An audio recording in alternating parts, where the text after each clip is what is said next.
The Spirit-led life. Now in Luke 2:27, look what it says. And he came by the Spirit into the temple. Now I'm not going to have you look this up, but first I want to show you the daunting task. This is Herod's temple.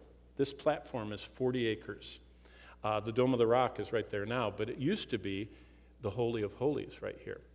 Now there are two words for this structure in the New Testament. The first word is the word naos, and it speaks of the Holy of Holies. The other word is hieron. Actually doesn't have an H, but it has an H sound.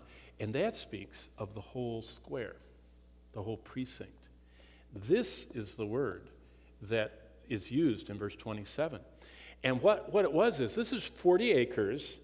At some of the feasts, and by the way, it has all kinds of intricacies. Only the Levitical workers could be in here. The men could be inside of this square.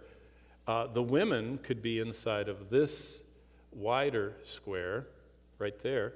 And the Gentiles could be in the periphery all the way around.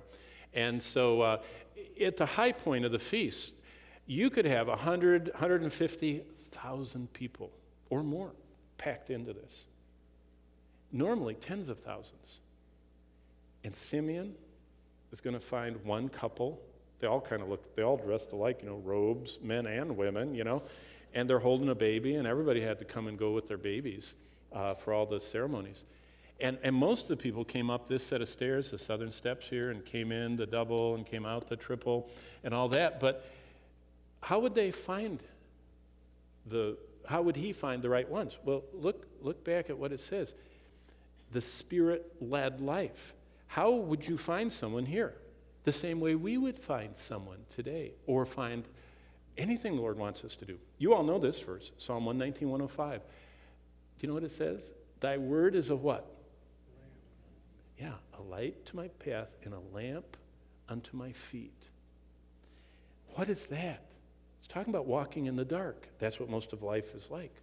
We're walking in the dark. We don't know where we want to go. And the Israelites would have these little plates, and they had an oil lamp, and they had usually 2 or 3 cords or chains or strings, and they would hold it, and it would hang down, and they would walk along like this. And that light, see, immediately this communicated.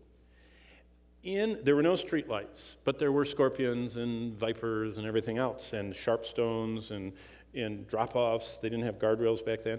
And so people that went out at night had this little lamp that threw a circle on their path and showed them where to put their feet.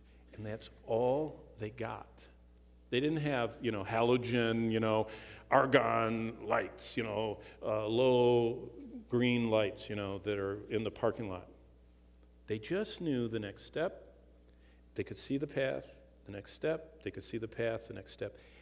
That's what the Spirit-led life is like.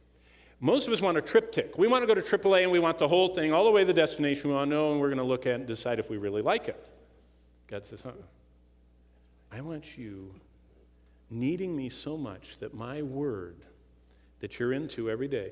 Did you know when we're not in the word, we're walking in the dark down the path, and people are tripping and falling off the edge and getting bit by everything.